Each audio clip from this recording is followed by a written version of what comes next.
Hi everyone, welcome back to the channel. So आज हम start कर रहे हैं अपनी ऊप्स की सीरीज, जिसमें हम ऊप्स को बेसिक से लेकर एडवांस लेवल तक कवर कर रहे होंगे। सो आज हमारी ये फर्स्ट वीडियो होने वाली है सीरीज की। सो इस वीडियो में हम ऊप्स को बेसिक से लेकर एडवांस लेवल तक कवर करेंगे। इस वीडियो में हम सभी कॉन्सेप्ट को अलग अलग करके पढ़ रहे होंगे और सबको इम्प्लीमेंट करके भी देखेंगे। आने वाली वीडियोज में हम सभी कॉन्सेप्ट को कंबाइन करके एक रियल वर्ल्ड प्रोजेक्ट बना रहे होंगे। सो बिना किसी डिले के स्टार्ट करते हैं अपने ऊप्स को। So these are the topic जो हम इस वीडियो में कवर करने वाले हैं।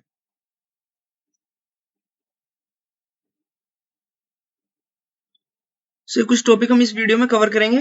ये सभी टॉपिक मैंने सीक्वेंशियल ऑर्डर में अरेंज किए हैं, सभी एक दूसरे से लिंक है। सो बिना किसी डिले के स्टार्ट करते हैं अपने फर्स्ट टॉपिक के साथ, that is what is OOPs. So हमारा फर्स्ट टॉपिक है व्हाट इज ऊप्स। सबसे पहले ऊप्स को समझते हैं कि ऊप्स होता क्या है। ऊप्स का मतलब होता है ऑब्जेक्ट ओरिएंटेड प्रोग्रामिंग सिस्टम। जैसे रियल लाइफ में सब कुछ ऑब्जेक्ट होता है, car, mobile, students and etcetera all things around us, सब ऑब्जेक्ट्स की फॉर्म में होता है। तो प्रोग्रामिंग में भी हम सेम कॉन्सेप्ट यूज कर रहे होते हैं, data plus object is equal to behaviour.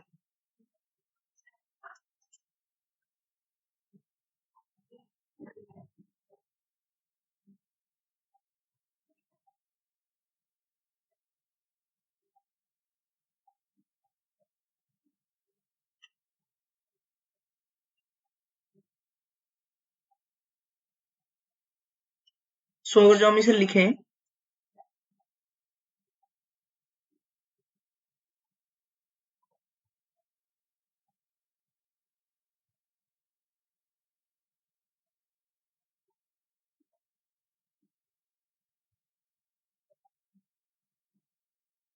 so the next topic is why we need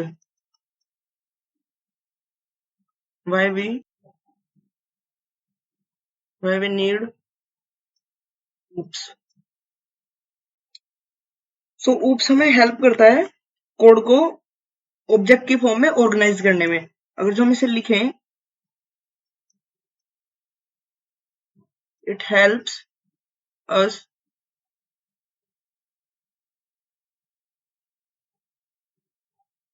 organize the code into the form of objects. Okay,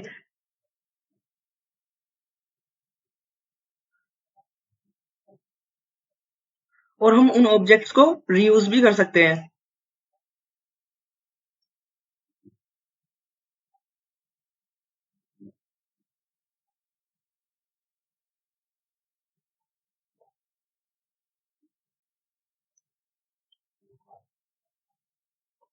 It allows that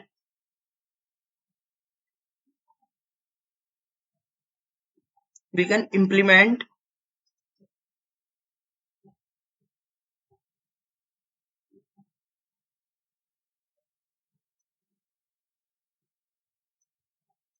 real world entities in our code.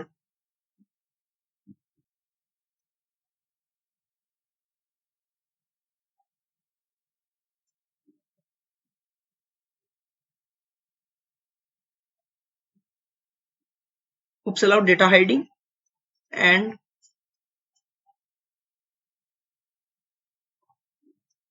encapsulation. So these are the benefits.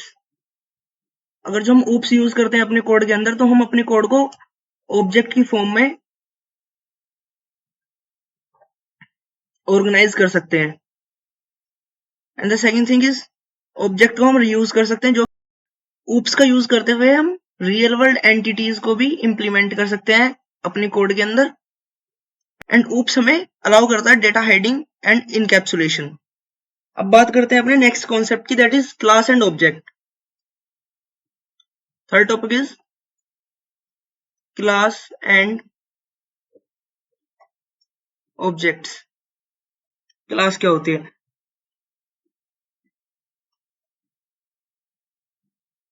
सो अगर हम बात करें class की, क्या class क्या होती है, तो क्लास एक ब्लूप्रिंट होती है जिसमें हम डिफाइन करते हैं कि हमारा ऑब्जेक्ट कैसा दिखेगा, उसके अंदर क्या प्रॉपर्टीज होंगी और उसका बिहेवियर क्या होगा।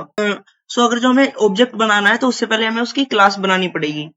हम क्लास को अगर जो रियल वर्ल्ड एग्जांपल से समझें, लाइक हम एक कार बनाना चाहते हैं, सो हम सीधे उस कार को बना नहीं सकते, उससे पहले हमें उसकी डिजाइनिंग करनी होगी, उसकी फंक्शनैलिटी कहीं पे लिखनी होगी। तो वो जो कहीं पे हम उसकी फंक्शनैलिटी लिखते हैं, उसका डिजाइन बनाते हैं, वो क्लास होती है। और जो हम उस कार को एक्चुअल में बना रहे होते हैं वो हमारा ऑब्जेक्ट होता है। सो क्लास की अगर बात करें, it is a blueprint of object, और वी कैन से टेम्पलेट। अब हम क्लास को लिखते कैसे हैं? सपोज हमने क्लास बनाई, क्लास कार, तो उसके अंदर हम पहले कुछ प्रॉपर्टीज लिखेंगे, लाइक उसका कलर कैसा होगा,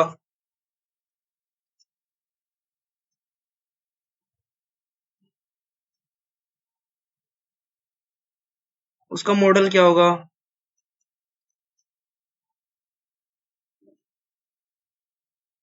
उसकी टॉप स्पीड क्या होगी,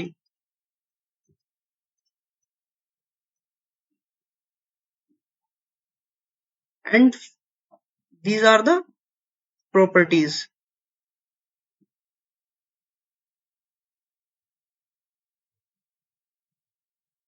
सो एक क्लास के अंदर हम कुछ प्रॉपर्टीज डिफाइन करते हैं एंड उसका बिहेवियर। अब वो कार चलती भी होगी,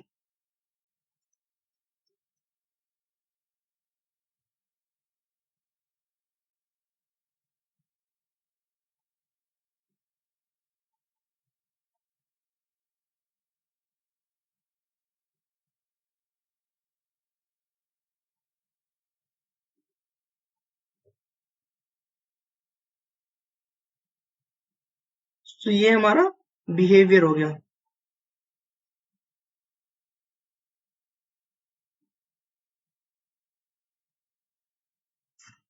अब चलते हैं हम अपने वीएस कोड पे।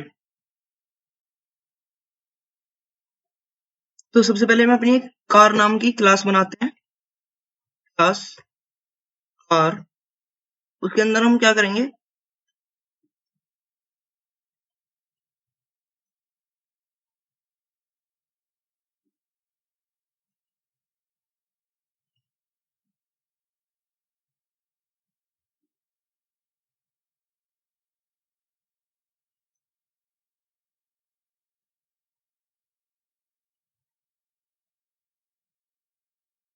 हमने उसकी कुछ प्रॉपर्टीज डिफाइन कर दी।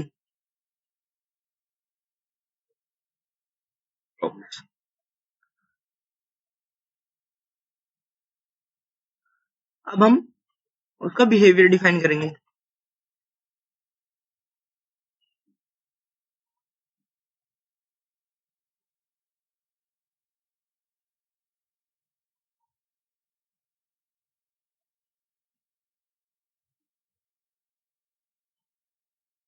ओके,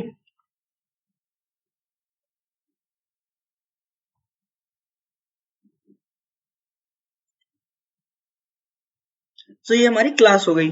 अब बात करते हैं अपने ऑब्जेक्ट की। ऑब्जेक्ट क्या होता है? ऑब्जेक्ट एक रियल वर्ल्ड एंटिटी होती है। जो हम अपने आसपास चीजें देख रहे होते हैं सब ऑब्जेक्ट है।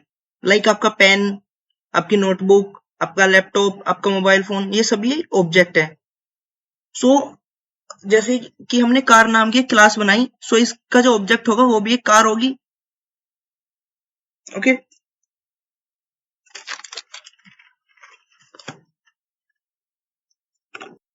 सो now the question is how to create object.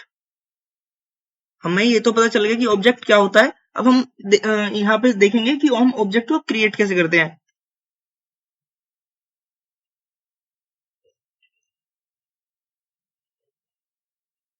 Okay,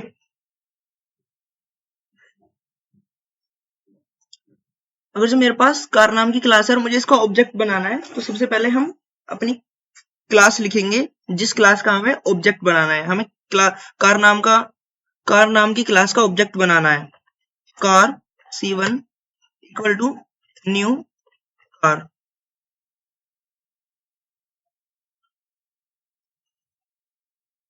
सो इतना कोड लिखने के बाद हमारी कार का एक ऑब्जेक्ट क्रिएट हो गया जिसका नाम है C1। ओके, तो here C1 is object of class car। That's it।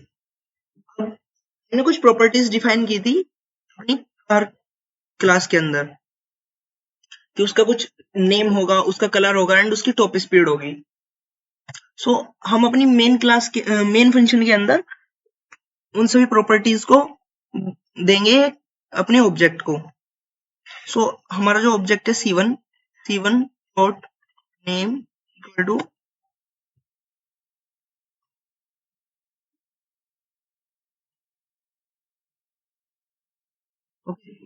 ये हमारा नेम हो गया। अब हम उसको कलर देते हैं, कलर भी दे दिया एंड उसकी टॉप स्पीड भी दे दी।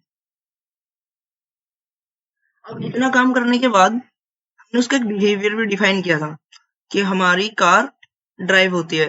सो ये वाला जो बिहेवियर है ये भी हम अगर जो अपने C1 ऑब्जेक्ट को देना चाहें वो देंगे हम ऐसे C1 डॉट ड्राइव। ये उसकी फंक्शनैलिटी हमने उसको प्रोवाइड कर दी। जो हम अभी इतने ही कोड को चलाएं सो क्या होने वाला है,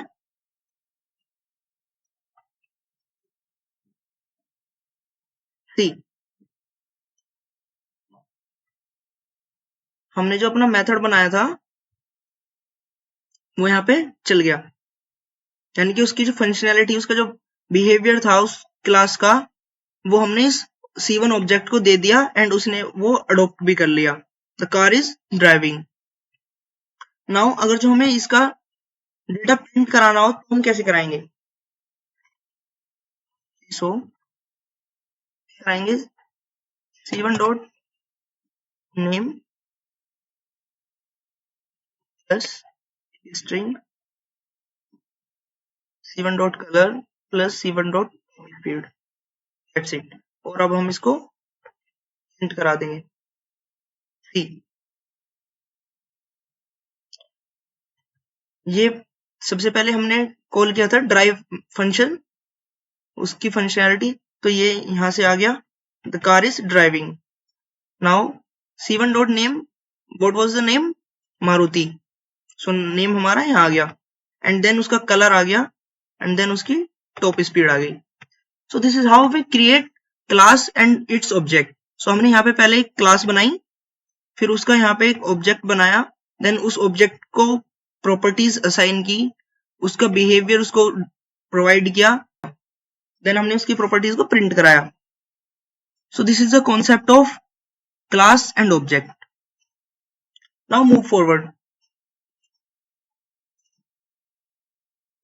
अब बात करते हैं हम अपने कंस्ट्रक्टर्स की। सो कंस्ट्रक्टर जो होता है वो हमारे किसी भी ऑब्जेक्ट को इनिशियलाइज या क्रिएट करने के लिए यूज होता है। जब हम किसी भी ऑब्जेक्ट को क्रिएट कर रहे होते हैं तो हमारे कंस्ट्रक्टर कॉल होता है और वो हमारे ऑब्जेक्ट को क्रिएट करता है। कंस्ट्रक्टर का कोई रिटर्न टाइप नहीं होता, कंस्ट्रक्टर कुछ भी चीज रिटर्न नहीं करता, इवन वॉइड भी हम उसमें नहीं लिखते। कंस्ट्रक्टर का नेम सेम होता है एज इट इज क्लास। जो क्लास का नेम होगा वही कंस्ट्रक्टर का नेम होगा और कंस्ट्रक्टर को हम हमेशा क्लास के अंदर ही लिखते हैं। ये हमारा रूल है। आपने गौर किया होगा हमने लिखा था car C1 equal to new car, यानी कि ये जो कार थी ये थी हमारी कार क्लास, ये था हमारा C1 ऑब्जेक्ट, ये हमारा न्यू कीवर्ड था and that was the constructor. But हमने कहीं भी कंस्ट्रक्टर अपनी क्लास के अंदर डिफाइन नहीं किया, हमने कहीं भी कंस्ट्रक्टर डिफाइन नहीं किया हुआ है।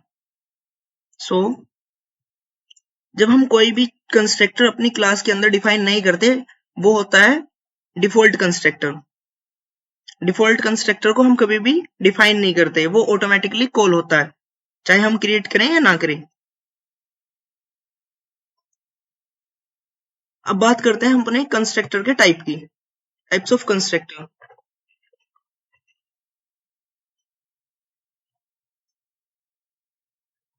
कंस्ट्रक्टर के तीन टाइप होते हैं. The first one is default constructor, the second one is parameterized constructor and the third one is copy constructor. ये हमारे तीन कंस्ट्रक्टर होते हैं. जो पहले वाला कंस्ट्रक्टर है डिफॉल्ट कंस्ट्रक्टर, इसमें हम अपने कंस्ट्रक्टर को डिफाइन नहीं करते, ये ऑटोमेटिकली बाय डिफॉल्ट कॉल होता है. पैरामीटराइज कंस्ट्रक्टर में हम कुछ पैरामीटर्स प्रोवाइड कर रहे होते हैं कंस्ट्रक्टर के अंदर. सो हमने डिफॉल्ट कंस्ट्रक्टर देख लिया कि हमने कोई कंस्ट्रक्टर अपनी क्लास के अंदर नहीं लिखा लेकिन हमारा फिर भी ऑब्जेक्ट क्रिएट हो गया. अगर जो हमें पैरामीटराइज कंस्ट्रक्टर लिखें,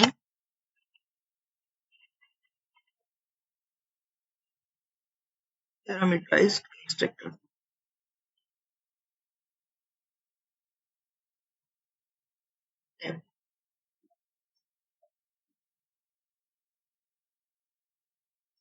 so this dot name equal to name, this dot color equal to color,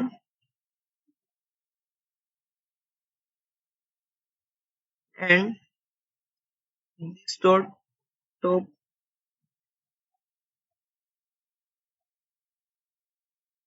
is top, and this dot top speed equal to top speed.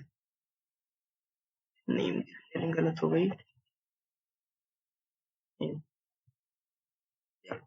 This is the parameterize constructor. Parameterize constructor में हम कुछ values pass कर रहे होते हैं जो हमारे object creation के टाइम पे खुद ही उसकी प्रॉपर्टीज को भी उसमें असाइन कर देता है.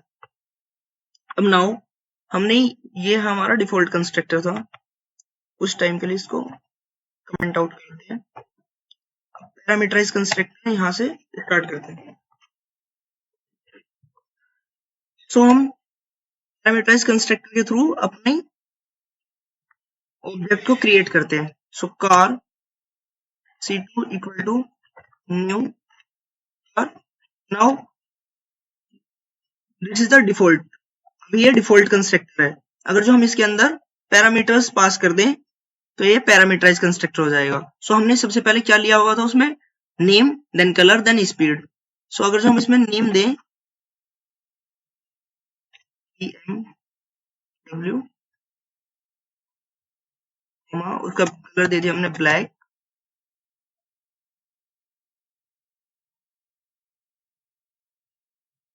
उसके टॉप स्पीड दे दी हमने 250. That's it. यहाँ हमने क्या किया, उसको प्रॉपर्टीज ऑब्जेक्ट क्रिएशन के टाइम पे ही प्रोवाइड कर दी. हमें यहाँ जैसे हमने यहाँ पे अलग अलग लाइन लिख के उसको प्रॉपर्टीज असाइन की, यहाँ हमें कोई नीड नहीं है, हमने ऑब्जेक्ट क्रिएशन के टाइम पे उसको प्रॉपर्टीज असाइन कर दी. तो ये हमारा पैरामीटराइज कंस्ट्रक्टर है. अगर जो हम इसकी वैल्यूज को प्रिंट कराएं, you can C BMW black and 250. सो इसने हमारा लाइन ऑफ कोड कम कर दिया. यहाँ हम 4 लाइन यूज कर रहे थे, यहाँ हमने सिंगल लाइन में ही काम कर दिया.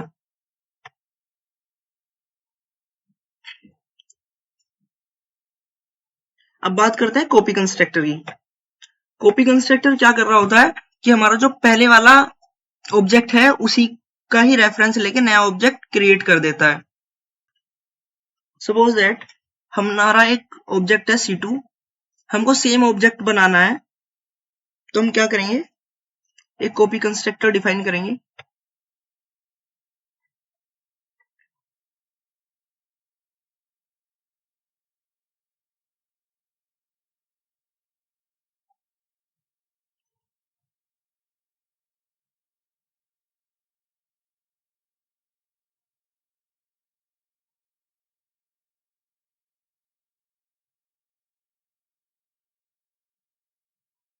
ओके, ये हमने अपना कॉपी कंस्ट्रक्टर डिफाइन किया जिसमें हम पूरा का पूरा ऑब्जेक्ट पास कर रहे होते हैं. नाउ हम यहाँ पे कॉल करेंगे car C3 equal to new car, and यहाँ पे हम पूरा ऑब्जेक्ट पास कर देंगे, दैट्स इट। और अगर जो हम यहाँ पे प्रिंट कराएं हमारा C2 क्या होने वाला है,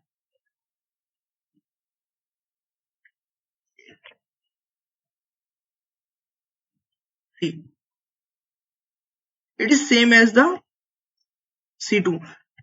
This value was C2 and this value for the C3. So इसने क्या किया कि जो हमारा C2 था उसी का ही डेटा कॉपी करके हमारे नए ऑब्जेक्ट में डाल दिया।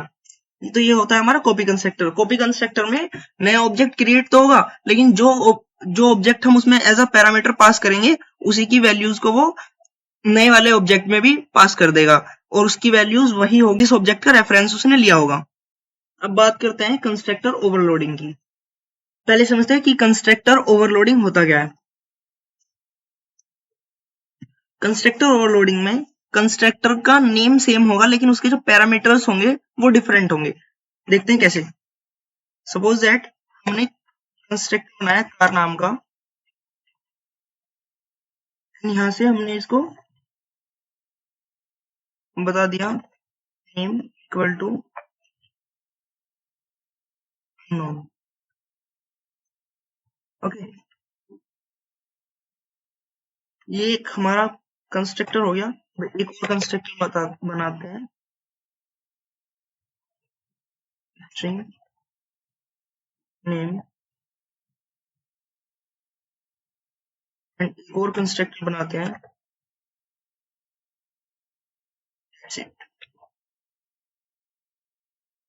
तो हमने यहाँ 4 कंस्ट्रक्टर बनाए।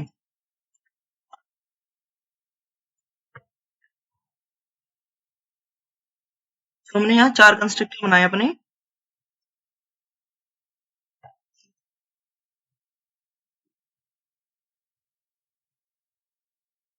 अब हम इनको एक एक करके कॉल करते हैं। हमने किया car C4 equal to new car, sorry. अब जब हम इतना कोड रन करें क्या होगा, नोन। तो हमने अपने कंस्ट्रक्टर के अंदर कोई पैरामीटर पास नहीं किया, तो ये कौन से वाले कंस्ट्रक्टर को रेफर कर रहा होगा, सो ये हमारे इस वाले कंस्ट्रक्टर को रेफर कर रहा होगा जिसमें हमने कोई भी पैरामीटर पास नहीं किया। ये ऑटोमेटिकली ही रेफर कर लेगा। So here name is unknown. अगर जो हम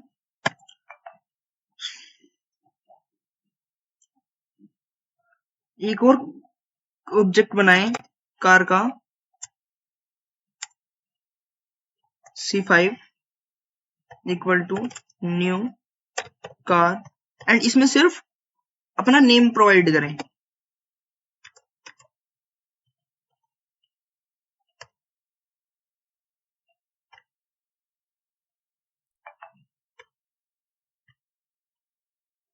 ओके, एंड देन हम इसके नेम को प्रिंट करेंगे।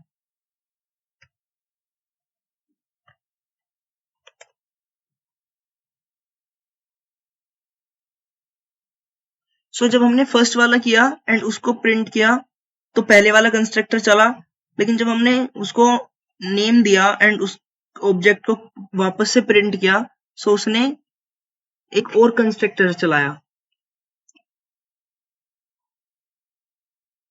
सो जब हमने C4 क्रिएट किया था तो ये वाला चला, लेकिन जब हमने C5 किया तो ये वाला चला, जस्ट बिकॉज ऑफ पैरामीटर। उसने पैरामीटर को रीड किया, उसने देखा कि पहले वाले में कोई पैरामीटर नहीं है, तो उसने ऐसा कंस्ट्रक्टर ढूंढा जिसके अंदर कोई पैरामीटर पास करना ना पड़े, तो उसको ये वाला कंस्ट्रक्टर मिला एंड उसने इस टाइप का ऑब्जेक्ट क्रिएट कर दिया।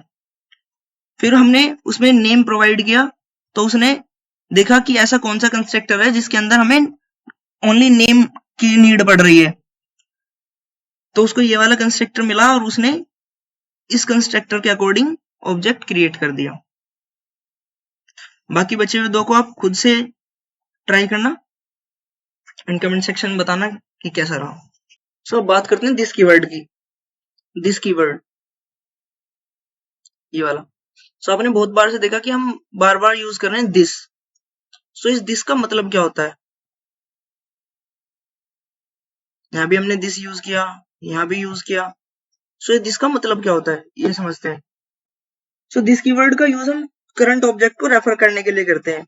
मतलब जब हम कोई क्लास के अंदर किसी भी वेरिएबल या मेथड को रेफर करना चाहते हैं तो हम दिस कीवर्ड का यूज करते हैं। फॉर एग्जांपल, हमने एक क्लास बनाई,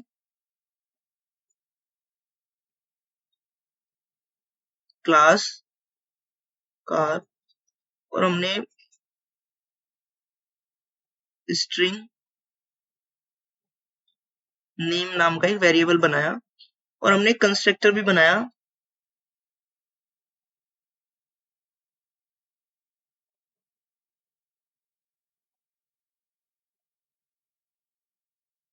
अब यहाँ दोनों का नेम सेम है, ये वाला नेम भी सेम है और ये वाला नेम भी सेम है। सो इसको हम कैसे रेफर करते हैं? This dot name equal to name.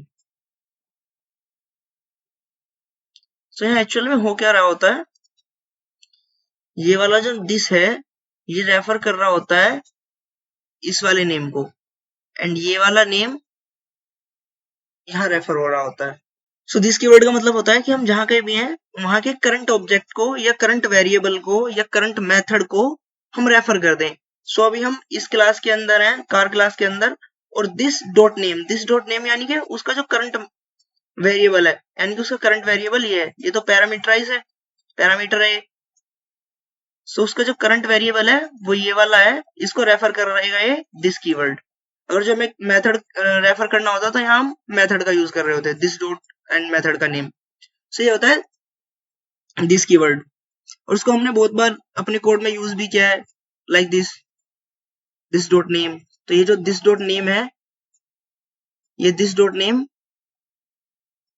इस वाले नेम को रेफर कर रहा होता है, और ये जो नेम है, ये वाला नेम, ये नेम इस वाले नेम को रेफर कर रहा होता है। हम दिस कीवर्ड का मोस्टली तब यूज करते हैं जब हमारा पैरामीटर का नेम या फिर हमारी जो प्रॉपर्टीज है उसका नेम भी सेम होता है। अब बात करते हैं एक्सेस मॉडिफायर्स की। एक्सेस मॉडिफायर का यूज हम क्लास के मेंबर्स का लाइक वेरिएबल्स एंड मेथड्स की एक्सेसिबिलिटी को कंट्रोल करने के लिए कर रहे होते हैं। मतलब हमारे वेरिएबल्स कहाँ दिखेंगे, कौन उनको यूज कर पाएगा, ये सब चीजें हम कंट्रोल करते हैं एक्सेस मॉडिफायर की हेल्प से। एक्सेस मॉडिफायर 4 टाइप के होते हैं, public, private, protected and default. ये 4 एक्सेस मॉडिफायर होते हैं जिनको हम जावा के अंदर यूज कर रहे होते हैं अपने क्लास के मेंबर्स को कंट्रोल करने के लिए। Let me right, so these are the 4 access modifier।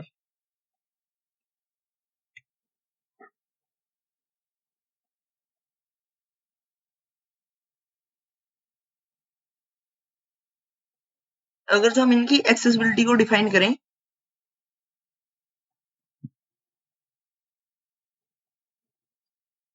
ये हमारे एक्सेस मॉडिफायर कहाँ कहाँ दिख रहे होंगे।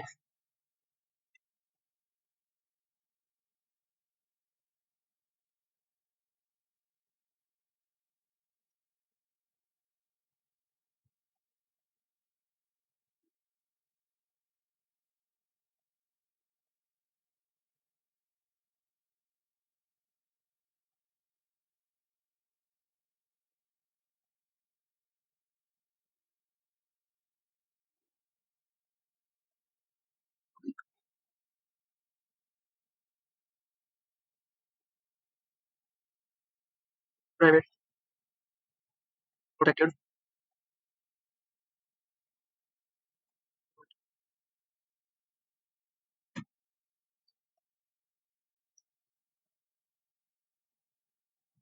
सो this is the accessibility zone. So access modifier का एक्सेसिबिलिटी देखते हैं। पब्लिक मॉडिफायर को हम सेम क्लास के अंदर भी एक्सेस कर सकते हैं। जिस वेरिएबल के सामने या जिस मेथड के सामने पब्लिक लिखा होगा उसको हम सेम क्लास के अंदर, सेम पैकेज के अंदर, डिफरेंट पैकेज के अंदर और सब क्लास के अंदर भी एक्सेस कर सकते हैं जिसके सामने पब्लिक कीवर्ड लिखा होगा।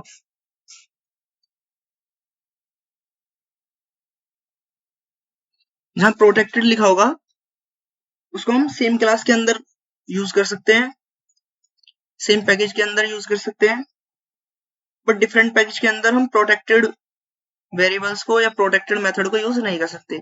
सब क्लास यूज कर सकती है।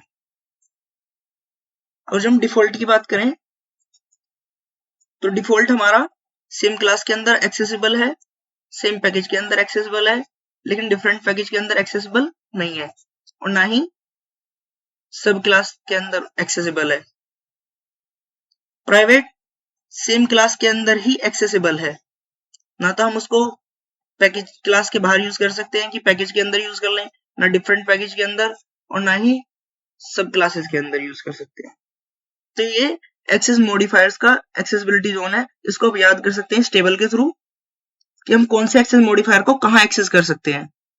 सपोज आपने कोई वेरिएबल बनाया, पब्लिक कीवर्ड का यूज करते हैं, पब्लिक इंट स्पीड, सो आप उस स्पीड को same class, same package, same different package and सब क्लास भी यूज कर सकते हैं। बट वहीं आपने प्राइवेट कर दिया तो प्राइवेट सिर्फ जिस क्लास के अंदर वो डिफाइन होगा, जिस क्लास के अंदर वो वेरिएबल लिखा होगा वहां पर ही यूज होगा, बाहर यूज नहीं हो सकता। उसके लिए अलग मेथड है, वो हम आगे डिस्कस करेंगे।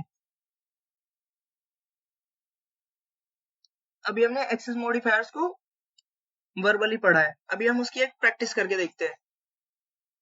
अगर जो हम इनको एक्सेस मॉडिफायर प्रोवाइड कर दें, पब्लिक, तो नेम हमारा पब्लिक हो गया, इसको हम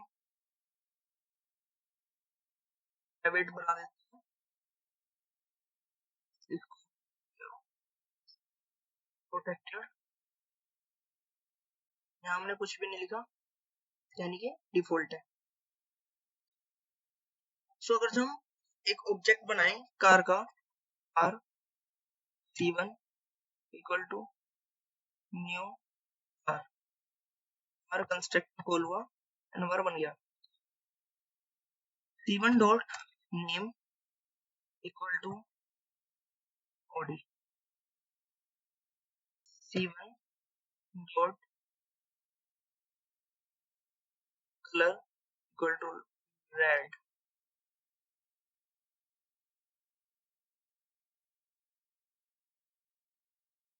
और उसकी स्पीड C1 डॉट स्पीड। उसी ये दे रहा है हमारा एरर, ये कह रहा है this field car dot colour is not visible because ये हमारा प्राइवेट है, you can see private access in car.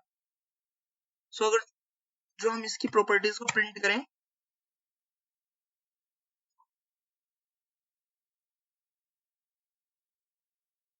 Dot name C1 dot speed, colour को तो ये एक्सेस ही नहीं दे रहा,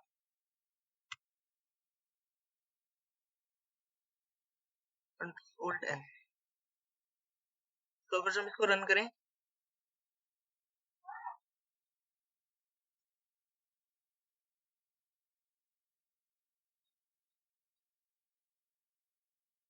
सी ये कह रहा है C1 dot colour red, one error because ये हमारा प्राइवेट है। सो इसको हम कैसे करेंगे, ये हमारा प्राइवेट हो गया, अब हम प्राइवेट को एक्सेस कैसे करेंगे, क्योंकि हम हमारी क्लास तो डिफरेंट हो गई लेकिन सेम पैकेज के अंदर है। अब हम इसको एक्सेस कैसे करेंगे प्राइवेट वेरिएबल्स को। सो प्राइवेट वेरिएबल्स को एक्सेस करने के लिए एक मेथड होता है, एक कॉन्सेप्ट होता है गेटर एंड सेटर का। सो गेटर एंड सेटर का यूज करते हुए हम प्राइवेट वेरिएबल्स को, मेथड्स को एक्सेस करते हैं। लाइक हमने यहाँ पे एक मेथड बनाया void set color, इस डॉट कलर इस वाले कलर को रेफर कर रहा होगा एंड ये जो C है ये जो हम पैरामीटर पास करेंगे उसको करेगा। एंड फिर इसको इस तरीके से हम इसको नहीं करा सकते, this is wrong,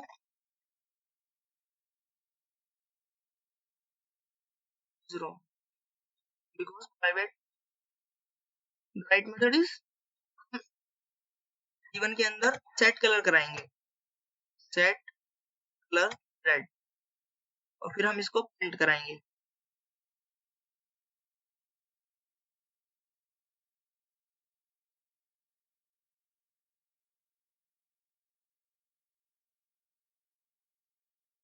let's see,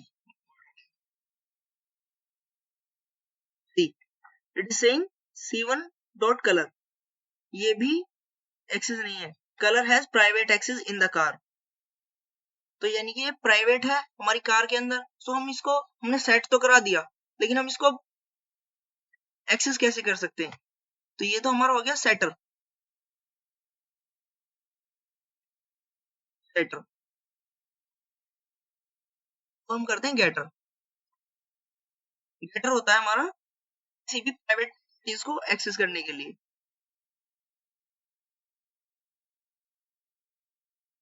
return dot colour. Now हम इसको ऐसे एक्सेस नहीं कर सकते, दिस इज रॉन्ग। तो हम इसको एक्सेस कैसे करेंगे? टैब Alt N, इसको रन करते हैं।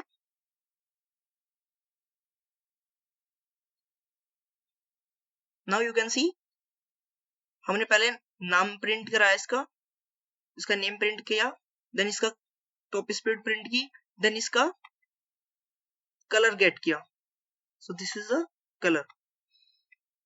सो जब हम किसी भी वेरिएबल को प्राइवेट कर देते हैं तो उसको हम सिर्फ उस क्लास के अंदर एक्सेस कर सकते हैं। अगर जो हमें उस क्लास के बाहर भी उसको एक्सेस करना हो तो हमारे कॉन्सेप्ट होते हैं दो, गेटर का एंड सेटर का। सेटर का कॉन्सेप्ट होता है कि हम एक मेथड बनाते हैं, हम सेट करके, और उसके थ्रू हम उस प्रॉपर्टी को एक्सेस करते हैं और उसको सेट करते हैं। फिर हम एक गेट नाम की प्रॉपर्टी, गेट नाम का एक मेथड बनाते हैं, फिर उस गेट नाम के मेथड का यूज करते हुए हम उस प्रॉपर्टी को गेट करते हैं, यानी कि उसको एक्सेस करते हैं। So this is the concept of getter and setter. अगर जो हम इसकी थ्योरी पढ़ें थोड़ी सी, so it is nothing but a simple method. It is used to set the values of private properties.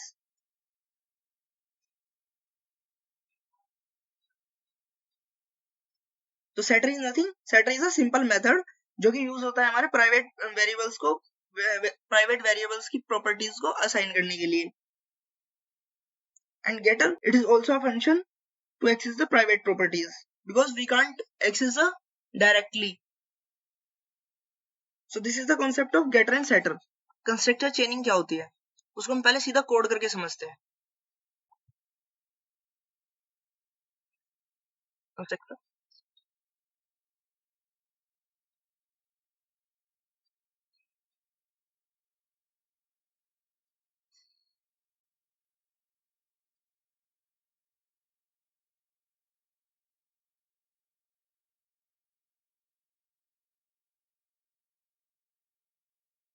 Are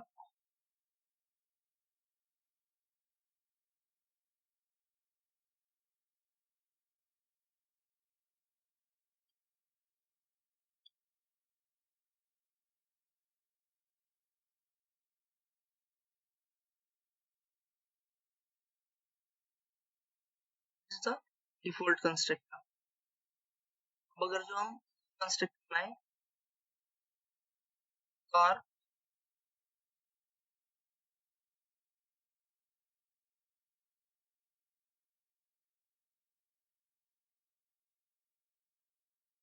name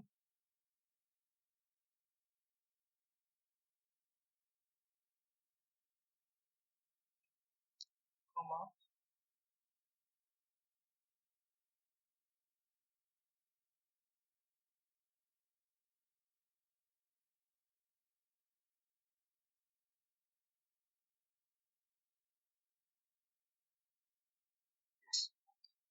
तो यहाँ हम कॉल करा दें कंस्ट्रक्टर दिस एंड नॉन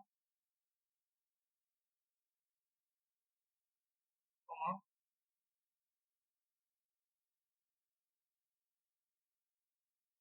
और अब हम यहाँ एक अपना कार का ऑब्जेक्ट बनाए। तो सबसे पहले हमारा कंस्ट्रक्टर कॉल होगा, ये जाएगा इस वाले कंस्ट्रक्टर के पास जिसमें कोई पैरामीटर पास नहीं है। यहाँ से ये सबसे पहले ये वाली लाइन रन होगी, दिस डॉट अननोन, एंड इसके अंदर जो वैल्यू पास है, ये दिस जो है ये करंट मेथड को और वेरिएबल को पॉइंट करता है, जैसे हमने पहले भी डिस्कस किया है। सो ये देखेगा कि ऐसा कोई फंक्शन है जिसके अंदर दो पैरामीटर चाहिए हैं, जिसके अंदर हमें दो पैरामीटर चाहिए, तो ये जाएगा अगले वाले कंस्ट्रक्टर के पास, वहां ये देखेगा कि यहाँ पे दो पैरामीटर्स चाहिए, तो ये दो पैरामीटर्स लेगा एंड इसको कॉल कर देगा। जब इस वाले कंस्ट्रक्टर का काम पूरा हो जाएगा, यानी ये वाली कॉल पूरी हो जाएगी, तो ये आएगा यहाँ पे।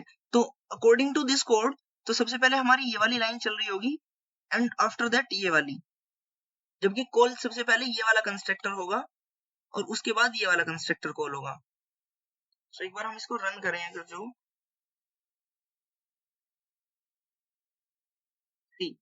सबसे पहले हमारा सेकंड कंस्ट्रक्टर चला and after that default constructor. सबसे पहले हमारा ये वाला कंस्ट्रक्टर चला, ये वाली लाइन प्रिंट हुई एंड उसके बाद ये वाला। सो ये हमारी कंस्ट्रक्टर चेनिंग होती है, यानी कि एक कंस्ट्रक्टर दूसरे कंस्ट्रक्टर को कॉल कर रहा होता है, एक चेन बना रहा होता है। अब बात करते हैं डीकंस्ट्रक्टर की। डीकंस्ट्रक्टर क्या होता है? जावा के अंदर डीकंस्ट्रक्टर नहीं होता। एक्चुअल में डीकंस्ट्रक्टर का काम क्या होता है? डीकंस्ट्रक्टर का काम होता है किसी भी ऑब्जेक्ट को डिस्ट्रॉय करना जो कि यूज नहीं हो रहा होता, उसको वो डिस्ट्रॉय करता है। बट जावा के अंदर कोई डीकंस्ट्रक्टर नहीं होता। डायरेक्टली हम जावा के अंदर कोई डीकंस्ट्रक्टर यूज नहीं कर रहे होते, उसके अंदर गार्बेज कलेक्टर होता है, और गार्बेज कलेक्टर का काम होता है कि ऑटोमेटिकली ही मेमोरी को फ्री करता है। जो भी अनयूज्ड ऑब्जेक्ट है, जो ऑब्जेक्ट यूज नहीं हो रहे, वो उसको ऑटोमेटिकली मेमोरी से डिलीट करता है एंड मेमोरी को फ्री करता है। ये बैकग्राउंड में रन हो रहा होता है, सो इसको हमें खुद से करने की कोई नीड नहीं होती। सो बात करते हैं पिलर ऑफ ऊप्स की। ऊप्स के मेन चार पिलर हैं: encapsulation, polymorphism, inheritance and abstraction. इन चारों की हेल्प से हम अपने ऊप्स कॉन्सेप्ट को अचीव करते हैं।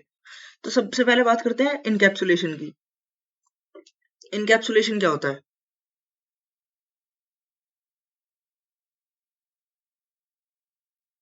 इनकैप्सुलेशन इनकैप्सुलेशन में क्या होता है कि हम एक क्लास बनाते हैं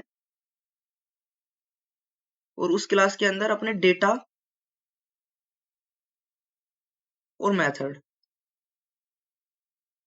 दोनों को एक साथ रखते हैं, और इस क्लास में हम डेटा और मेथड को इतना प्राइवेट रखते हैं कि हम उसका लिमिटेड एक्सेस रखते हैं, और प्राइवेट करने के लिए हम प्राइवेट कीवर्ड का यूज करते हैं।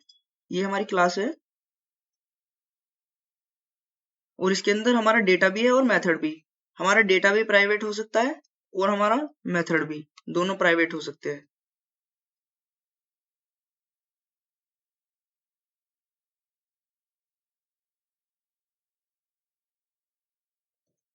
सो इससे हम क्या करते हैं कि इसका जो एक्सेस है, डेटा का और मेथड का एक्सेस है, उसको रिस्ट्रिक्ट कर देते हैं। उसको सिर्फ हम अपने अकॉर्डिंग यूज करेंगे जहां हमें नीड होगी उसकी। सो हम इसको इम्प्लीमेंट करके देखते हैं एक बार कि हम इसको इम्प्लीमेंट कैसे कर सकते हैं। तो सबसे पहले बात करते हैं अपने इनकैप्सुलेशन की। इनकैप्सुलेशन में क्या बताया था हमने कि हम एक क्लास बनाते हैं,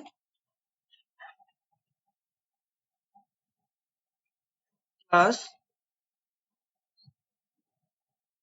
स्टूडेंट, जिसमें कि हमें स्टूडेंट का मार्क्स स्टोर करने हैं।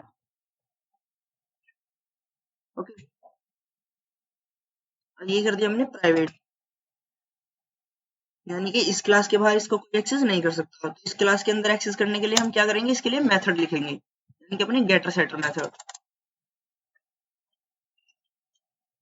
सबसे पहले हम अपना सेटर लिखेंगे मार्क्स सेट करने के लिए, public void void set mark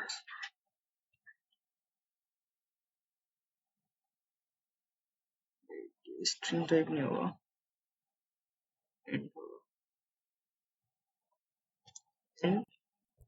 marks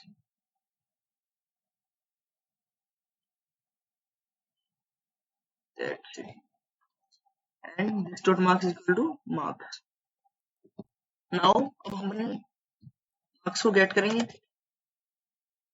gate public get marks, return marks, and that's it. So हमने यहाँ क्या किया, सबसे पहले अपना डेटा लिखा, उस डेटा को फिर प्राइवेट किया, यानी कि उसका लिमिटेड एक्सेस किया, रिस्ट्रिक्ट किया उस डेटा को, एंड फिर उसके मेथड्स लिखे, एंड मेथड्स के थ्रू हम अपने डेटा को बाहर एक्सेस कर पाएंगे। तो ये होता है इनकैप्सुलेशन। अब इसको बाहर एक्सेस कैसे करेंगे, student s1 equal to new student, ये हमारा s1 जो है ऑब्जेक्ट बन गया। अब इसको हम पहले सेट करेंगे मार्क्स को, और देन एक रिजल्ट नाम का वेरिएबल बनाएंगे, int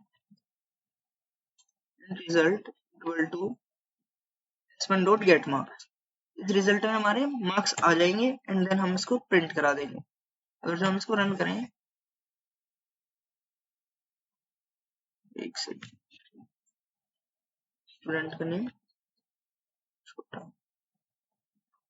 what is happening, student control N C, marks is 90। हमने यहाँ सेट मार्क्स किए 90, एंड हमारे रिजल्ट में भी क्या आ गया 90। सो ये होता है इनकैप्सुलेशन। इनकैप्सुलेशन में हम अपना डेटा और मेथड दोनों को एक ही क्लास में रखते हैं और उसको लिमिटेड एक्सेस देते हैं। जैसे कि यहाँ हमने इसको प्राइवेट किया, इसको यहाँ पब्लिक किया, एंड देन बाहर इसको एक्सेस किया। ये हमारा इनकैप्सुलेशन हो गया। Now the second topic is inheritance.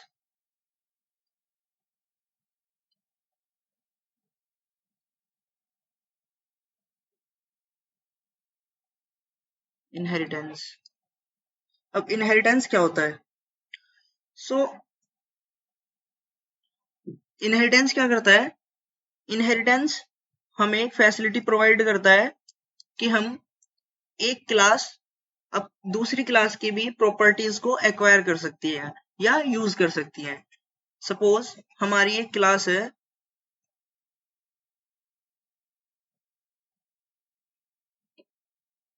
Animal,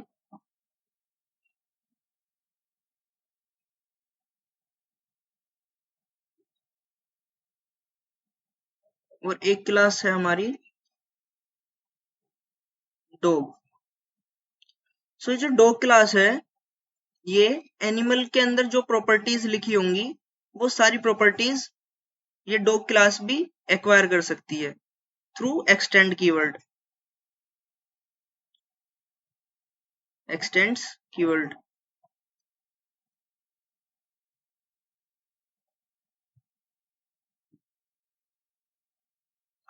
सो जब हमने ये वाली लाइन लिख दी, सो इससे क्या हुआ, ये जो डॉग क्लास है, ये डॉग क्लास एनिमल क्लास की सारी प्रॉपर्टीज, मेथड्स, सब कुछ यूज कर सकती है थ्रू एक्सटेंड।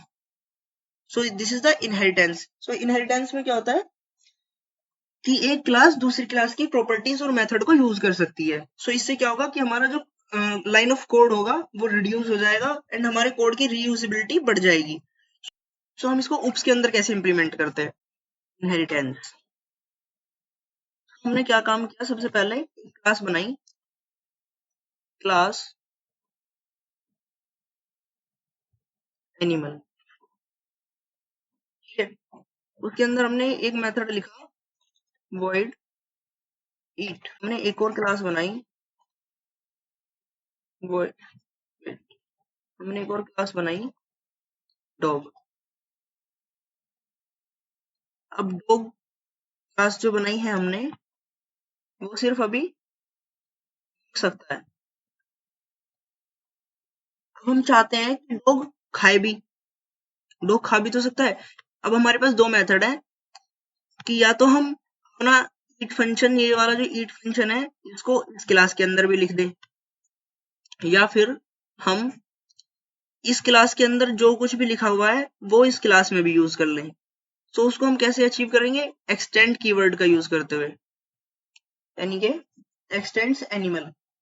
अब हमने क्या काम किया कि हमारा जो डॉग क्लास है उसने एनिमल क्लास की सभी प्रॉपर्टीज को एक्वायर कर लिया, यानी कि जो एनिमल कर सकता है वो हमारा डॉग भी कर सकता है, और डॉग की अपनी भी प्रॉपर्टी है कि वो भौंक सकता है।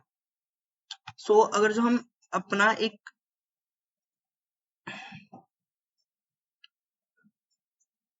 ऑब्जेक्ट बनाए डॉग का, डॉग क्लास का, अगर जो हम एक ऑब्जेक्ट बनाए dog equal to new dog,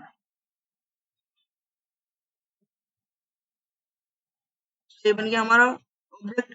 अगर जो हम यहाँ लिखें D dot bark,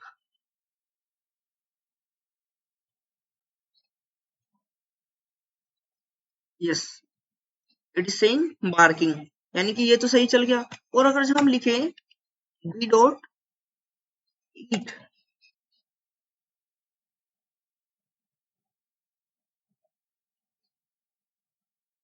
C barking and eating, यानी कि इसने क्या काम किया कि हमारा कुत्ता जो है, कि हमारा जो डॉग है वो बार्क भी कर सकता है, और उसने एनिमल क्लास की प्रॉपर्टीज को एक्वायर किया जिसमें लिखा था ईट, ईट मेथड लिखा हुआ था, तो ईट मेथड को भी यूज कर सकता है। तो हमने ईट मेथड को यहाँ यूज किया एंड यहाँ लिखा हुआ था eating. So you can see we can use the eat method also. So this is the concept of inheritance. अब inheritance को डिटेल में पढ़ते हैं। इनहेरिटेंस को डिटेल में पढ़ते हैं तो सबसे पहले देखते हैं हम कि इनहेरिटेंस के types of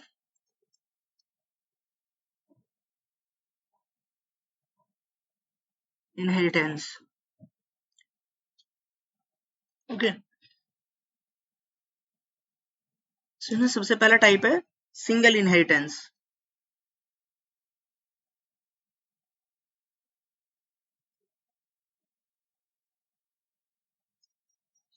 the second one is multi level.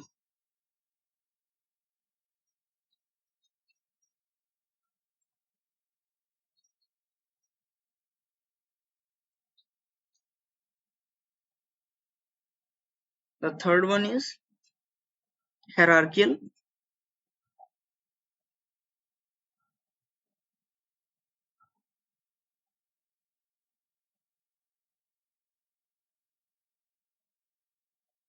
And the fourth one is multiple.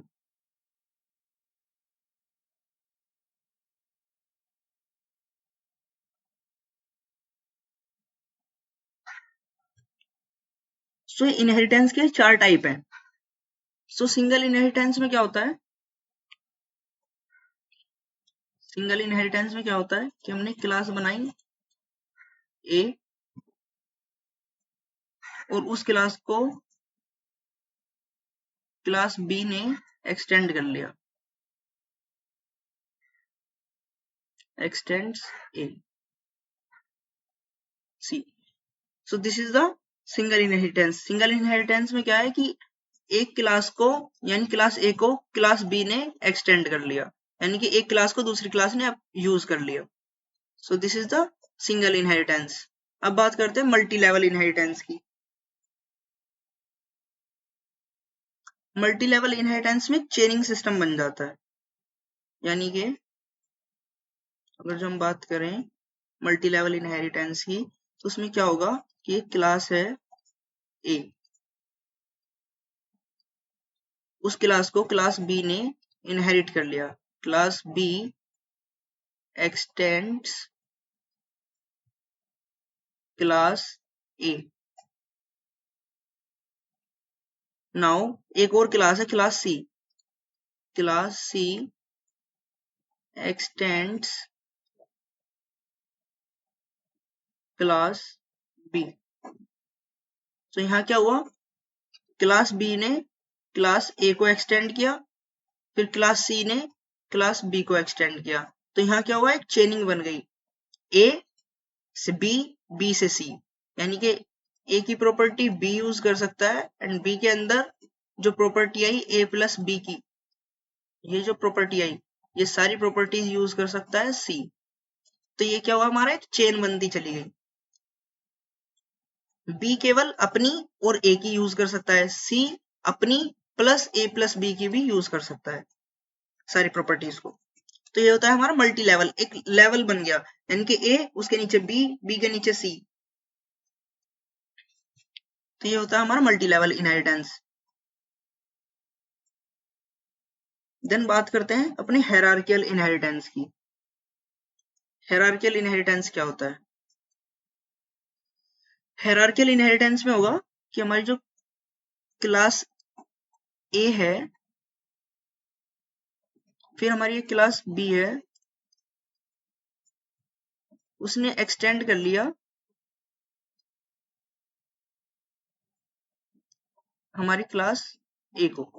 Okay, यानी कि क्लास ए यूज करी गई क्लास बी के द्वारा, यानी क्लास बी ने क्लास ए को यूज कर लिया। नाउ हमारी एक क्लास फिर सी है, क्लास सी उसने एक्सटेंड किया,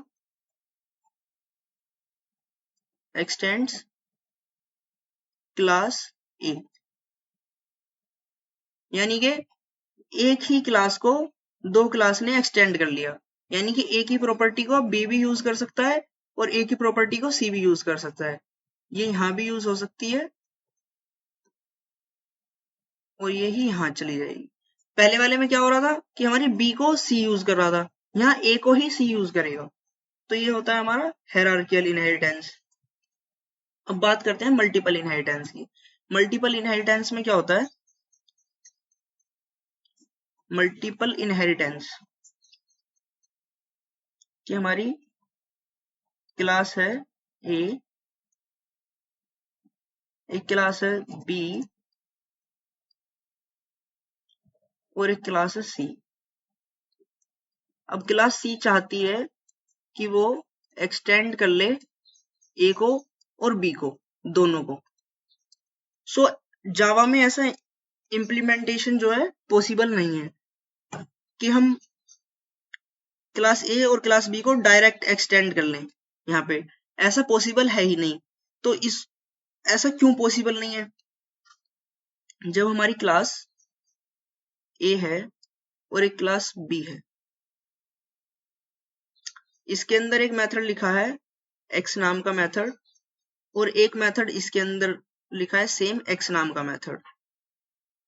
ठीक, इसके अंदर भी x नाम का मेथड है और इसके अंदर भी, दोनों की डेफिनेशन अलग अलग है। और C ने यूज किया, अब C डॉट x नाम का मेथड जो उसको कॉल करना चाहेगा। अब जब C x नाम के मेथड को कॉल करेगा तो वो कंफ्यूज हो जाएगा कि x मेथड B का यूज करना है या A का यूज करना है। सो यहाँ पे बन जाएगी डायमंड प्रॉब्लम, यानी कि उसको पता ही नहीं होगा कि हमें x मेथड जो है वो कौन सी क्लास का यूज करना है, A का या B का। तो इसी प्रॉब्लम को दूर करने के लिए हम यूज करते हैं अपने इंटरफेस को, और इंटरफेस के थ्रू ही हम अपने मल्टीपल इनहेरिटेंस को अचीव करते हैं। सो यहाँ एक नोट भी बन सकता है कि मल्टीपल इनहेरिटेंस, मल्टीपल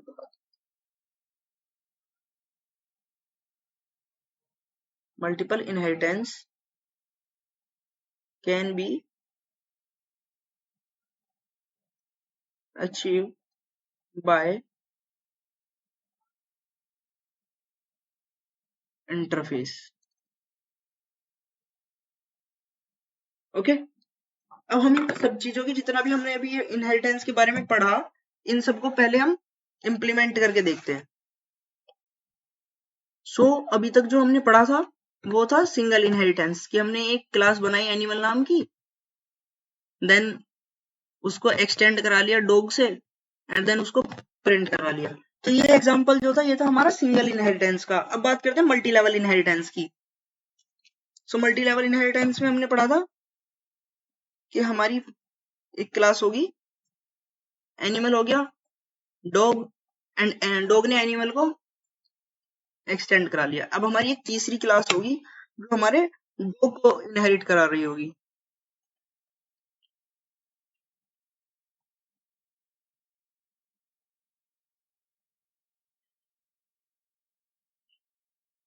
ओके, ये एक्सटेंड करा रही है डॉग को।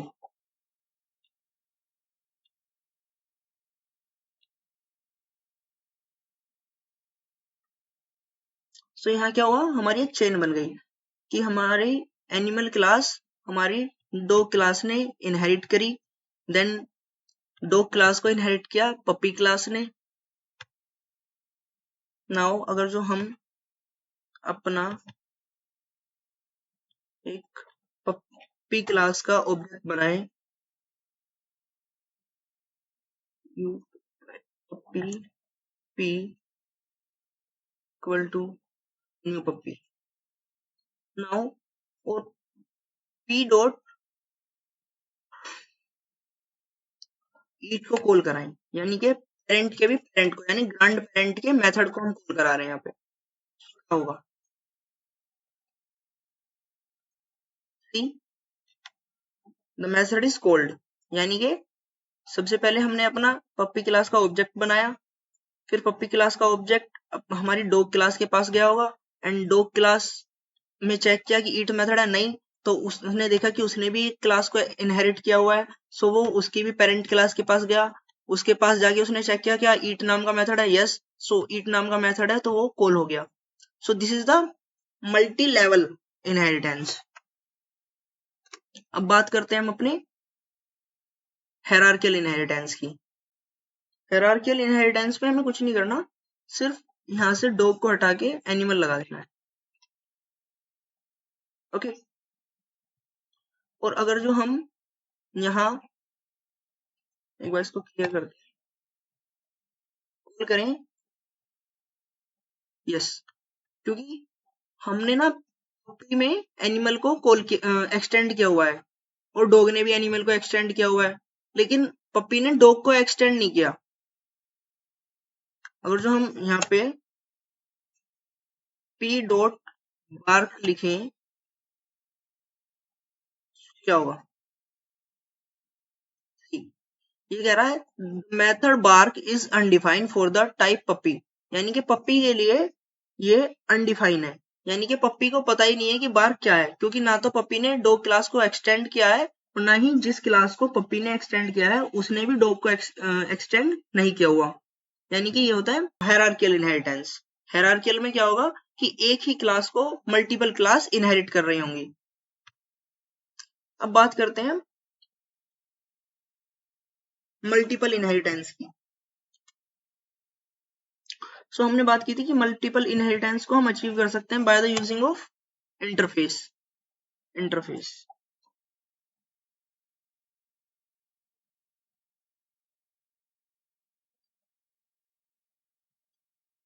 इंटरफेस क्या होता है? सो इंटरफेस एक कलेक्शन होता है एब्स्ट्रैक्ट मेथड का।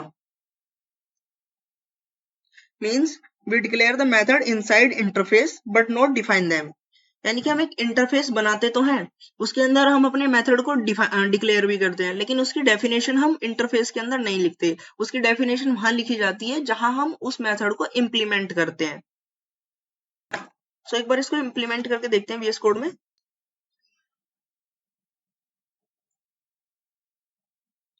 तो हमने क्या काम किया, इंटरफेस ए, और इसके अंदर एक मेथड बनाया void मेथड ए, फिर हमने एक इंटरफेस बनाया void method B, that's it. दो इंटरफेस बना लिए।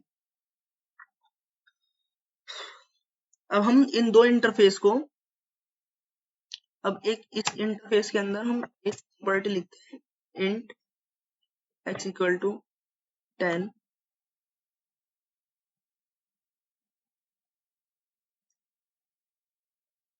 और इस इंटरफेस के अंदर लिखते हैं इंट y इक्वल टू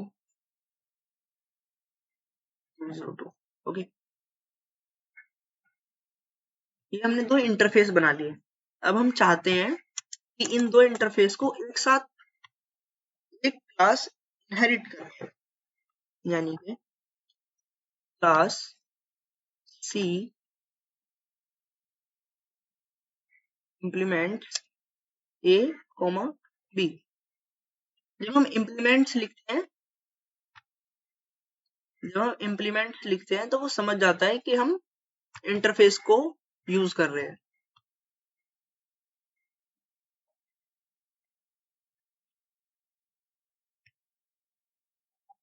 सी, सो हमने यहाँ एक क्लास बनाई सी और उसके अंदर अपने दोनों इंटरफेस को एक्सटेंड कर लिया, यानी कि इंप्लीमेंट कर लिया।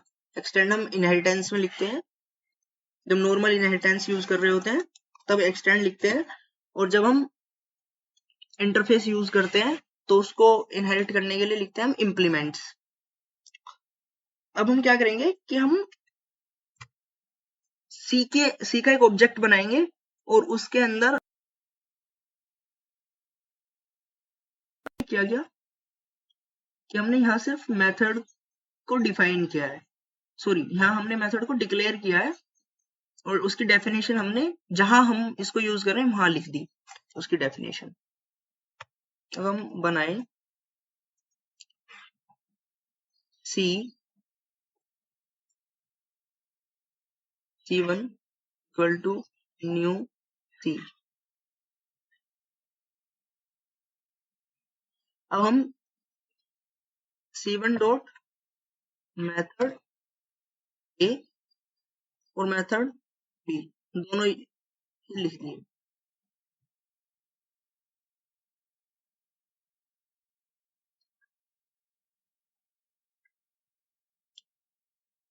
और जब हम इसको रन करें, method A called, method B called, जबकि हमने इसकी डेफिनेशन यही लिखी है और उसकी डिक्लेरेशन ऊपर की हुई है। और अगर जो हम अपने x और y को भी यूज करें तो C1 डॉट x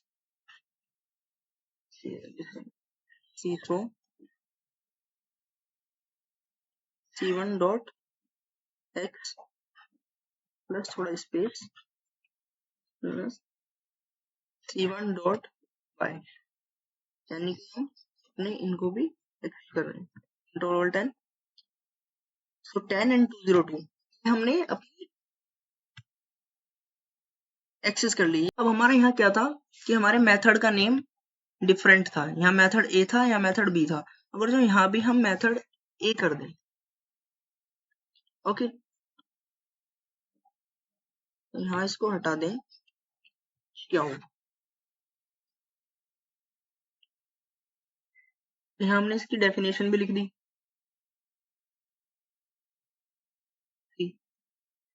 तो अगर हम इसको रन करें कोई इशू नहीं आने वाला है, जो भी उसकी डेफिनेशन होगी वो सीधे यहाँ कॉल हो जाएगी, उससे कोई फर्क नहीं पड़ता कि हमने इसको यहाँ भी सेम नाम दिया है एंड यहाँ भी सेम नेम दिया है, कोई फर्क नहीं पड़ता।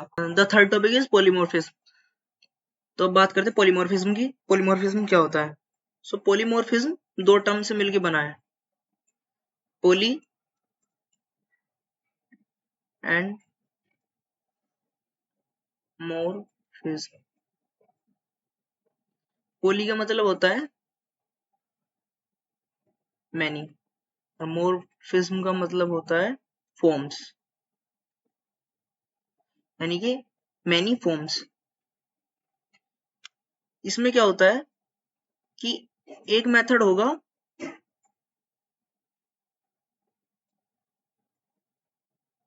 ठीक है, वन नेम, एक मेथड का एक नाम होगा, लेकिन वो डिफरेंट बिहेव करेगा अकॉर्डिंग टू इट्स पैरामीटर। वो अपने पैरामीटर और ऑब्जेक्ट के अकॉर्डिंग अलग अलग बिहेव करता है। सो पॉलीमॉर्फिज्म हमें क्या प्रोवाइड करता है कि एक मेथड जिसका नेम सेम होगा लेकिन वो अपने पैरामीटर या ऑब्जेक्ट के अकॉर्डिंग अलग अलग बिहेव कर सकता है। एक मेथड होगा जिसका नेम सेम होगा but behave differently, behave differently. So polymorphism दो टाइप का होता है,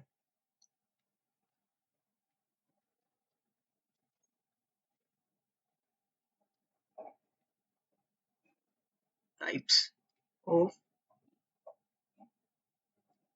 polymorphism.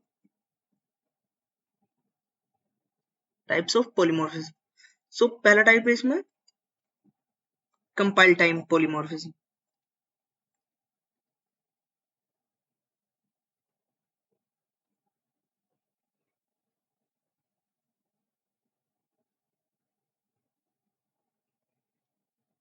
जिसको हम मेथड ओवरलोडिंग भी बोलते हैं.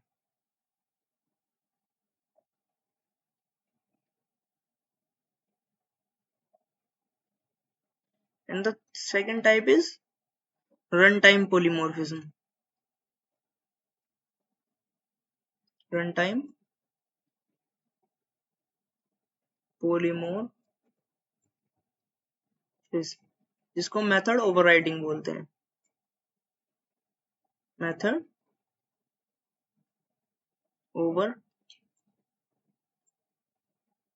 ओवरराइडिंग. सो सबसे पहले पढ़ते हैं कंपाइल टाइम पॉलीमॉर्फिज्म क्या होता है.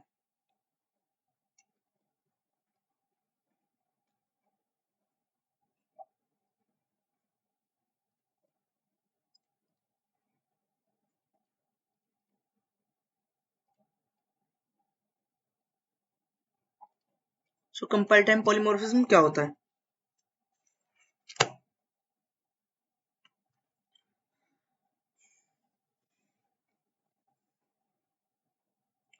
सो कंपाइल टाइम पॉलीमॉर्फिज्म में होता है कि हमारा जो मेथड होगा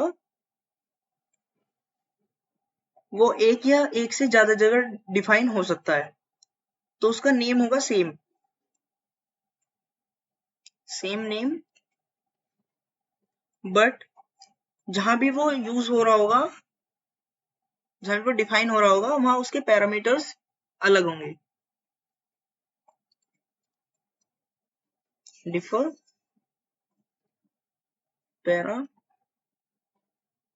पैरामीटर्स. इसको अगर हम इंप्लीमेंट करें कंपाइल टाइम पॉलीमॉर्फिज्म को, सो कंपाइल टाइम पॉलीमॉर्फिज्म में क्या होता है कि हमारी एक क्लास होगी, क्लास कैल्क नाम की क्लास हुई हमारी, और उसके अंदर दो मेथड हैं जिनका सेम नेम है.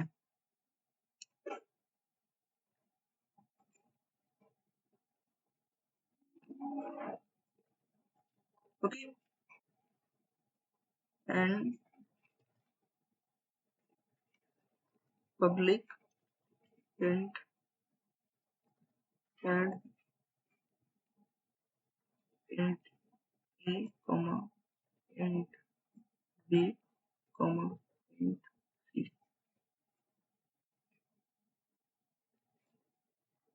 a plus b plus c.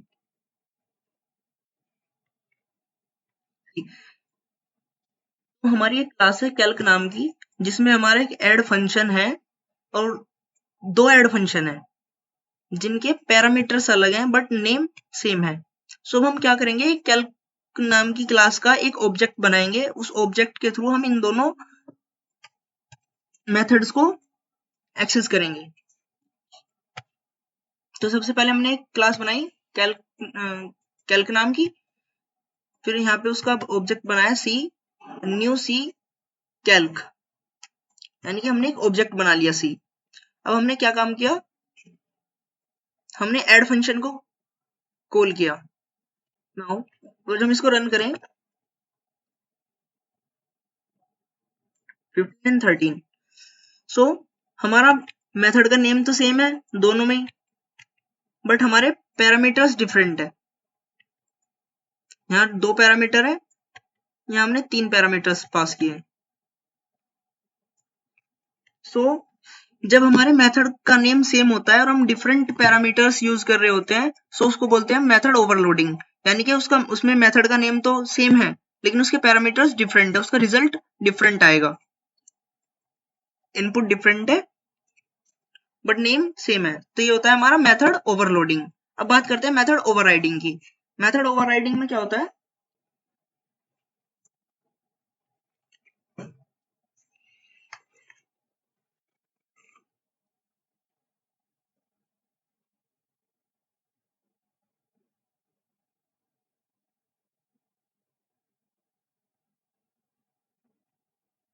Run time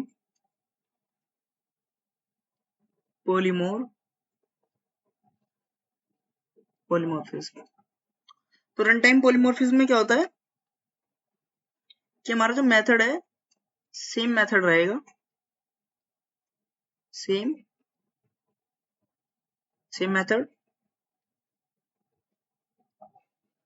same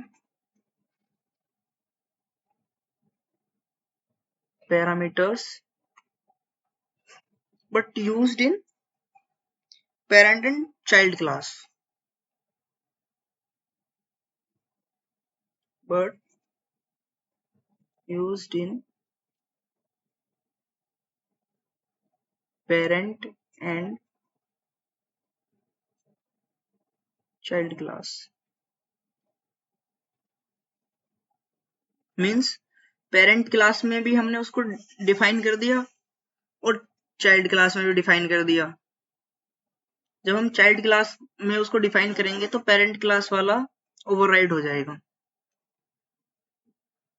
देखते हैं कैसे। सपोज दैट हमने क्लास बनाई, क्लास एनिमल, ओके। हमने सबसे पहले क्लास बनाई एनिमल, उसमें लिख दिया हमने एक मेथड जिसका है sound, animal makes a sound, okay. हमारी क्लास हो गई एनिमल। अब हमने एक क्लास बनाई डॉग नाम की जिसने एक्सटेंड कर लिया एनिमल क्लास को, क्लास डॉग एक्सटेंड एनिमल, ठीक है। एंड यहाँ लिख दिया हमने dog bark.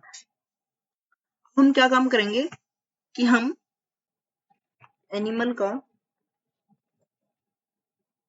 Animal A equal to new dog बनाएंगे। Now A dot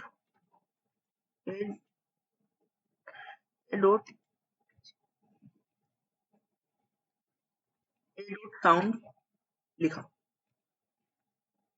control alt ठीक। डॉग बार्क हमने यहाँ हमने रेफरेंस तो दिया एनिमल का, यहाँ जो हमने अपना एक ऑब्जेक्ट क्रिएट किया ए, इसको रेफरेंस तो दिया एनिमल क्लास का, लेकिन हमने इसको ऑब्जेक्ट किसका बनाया, डॉग क्लास का। तो जब हमने ए डॉट साउंड लिखा तो ये डॉग क्लास का ऑब्जेक्ट था क्योंकि, तो इसने डॉग क्लास का ही साउंड मेथड यूज किया, तो यहाँ हो गया मेथड ओवरराइड। इसको बोलते हैं run time polymorphism. Run time polymorphism run time polymorphism में क्या होता है कि जब हमारा कोड रन हो रहा होगा उस टाइम पे वो डिसाइड करता है कि मुझे कौन सा मेथड यूज करना है according to the class and object, तो इसको बोलते हैं हमारा रन टाइम पॉलीमॉर्फिज्म। तो चलिए बात करते हैं अब नेक्स्ट टॉपिक की, दैट इज एब्स्ट्रैक्शन।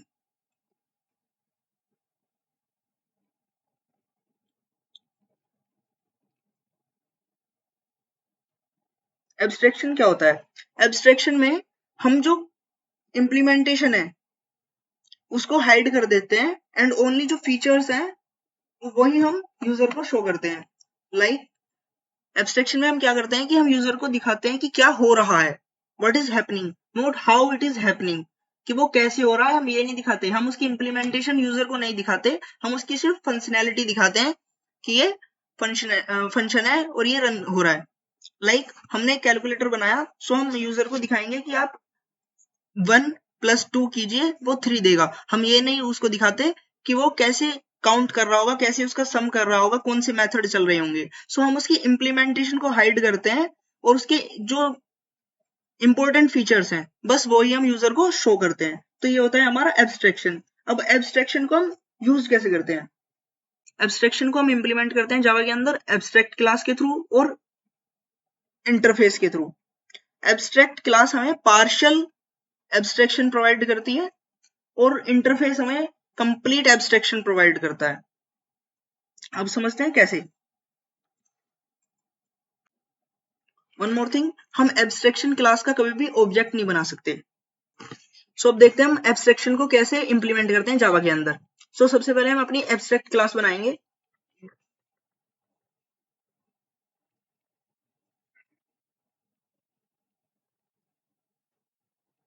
जिसके अंदर हम अपना एक एब्स्ट्रैक्ट मेथड बना देंगे।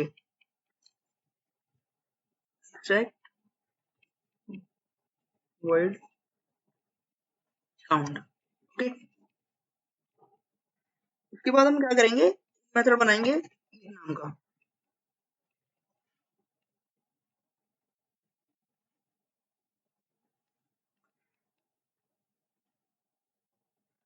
क्या करेंगे हम,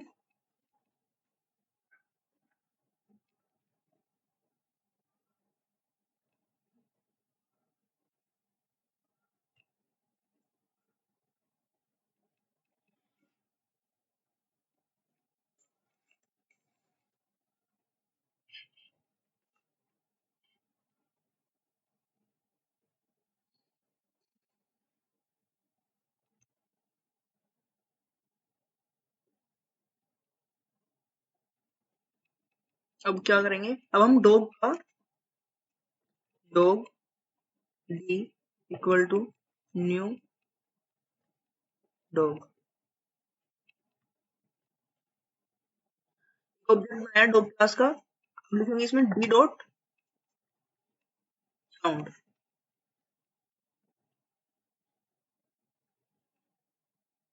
हमने डी डॉट साउंड लिखा, डी डॉट साउंड लिखा तो इसने दिया डॉग बार्क्स। यहां तक हमें कुछ नहीं किया, अभी तक हमारा सिर्फ ये वाली क्लास का एंड उसका ये साउंड मेथड चला। जबकि अगर जो हम लिखें डी डॉट ईट तो ये क्या दे रहा होगा, एनिमल इज ईटिंग, यानी कि ये। सो ये हमारा एब्स्ट्रैक्शन हो गया। एब्स्ट्रैक्शन को हम एब्स्ट्रैक्ट कीवर्ड का यूज करके और एब्स्ट्रैक्ट क्लास या मेथड को एब्स्ट्रैक्ट करके भी अचीव करते हैं। अब बात करते हैं फाइनल कीवर्ड की। फाइनल कीवर्ड का यूज हम वेरिएबल, मेथड और क्लास को कांस्टेंट बनाए रखने के लिए करते हैं। मतलब जिस वेरिएबल या मेथड या क्लास के सामने हमने फाइनल कीवर्ड लगा दिया, यानी कि फाइनल लिख दिया, फाइनल इंट ए, तो हम उसको कभी चेंज नहीं कर सकते, वो कांस्टेंट हो जाएगा। सो हम जो फाइनल कीवर्ड का यूज करते हैं वो किसी भी वेरिएबल या मेथड या क्लास को कांस्टेंट बनाए रखने के लिए करते हैं। फाइनल वेरिएबल की वैल्यू कभी चेंज नहीं हो सकती और ना ही फाइनल मेथड को कभी ओवरराइड किया जा सकता है और ना ही कभी फाइनल क्लास को, जिस क्लास के सामने हमने फाइनल कीवर्ड लगा दिया, उस क्लास को कभी इनहेरिट नहीं किया जा सकता। मोस्टली हम फाइनल कीवर्ड का यूज करते हैं किसी भी एरर से बचने के लिए, या जिस चीज को हम कांस्टेंट रखना चाहते हैं और वो हमें लग रहा है कि कभी चेंज हो सकती है, तो उसके सामने हम फाइनल कीवर्ड का यूज करते हैं और उसको कांस्टेंट बना देते हैं। सो अब बात करते हैं स्टैटिक कीवर्ड की। स्टैटिक कीवर्ड क्या होता है? सो स्टैटिक कीवर्ड का यूज हम क्लास लेवल मेंबर्स को, जैसे कि वेरिएबल या मेथड्स को डिफाइन करने के लिए करते हैं। स्टैटिक कीवर्ड को हम बिना ऑब्जेक्ट क्रिएट किए भी एक्सेस कर सकते हैं, यानी कि हमने एक क्लास बनाई, उस क्लास के अंदर हमने एक वेरिएबल बनाया इंट एज, और हमने उसको एक्सेस करना है, उस क्लास के उस वेरिएबल को एक्सेस करना है, तो हम या तो उसको ऑब्जेक्ट बना के एक्सेस करेंगे, या फिर अगर जो हम उसको स्टैटिक बना दें। स्टैटिक बनाने का मतलब है कि वो ग्लोबली एक्सेस हो सकता है बिना किसी ऑब्जेक्ट क्रिएट किए। सो हम अगर जो उसके सामने स्टैटिक लिख दें, ऐसा लिख दें कि स्टैटिक एज एंड उसकी जो वैल्यू वो उसमें पुट कर दें एंड फिर उसको हम मेन फंक्शन के अंदर आके एक्सेस करें, तो वो एक्सेसेबल हो जाएगी, यानी कि हम उसको फिर मेन फंक्शन के अंदर एक्सेस कर सकते हैं बिना ऑब्जेक्ट क्रिएट किए।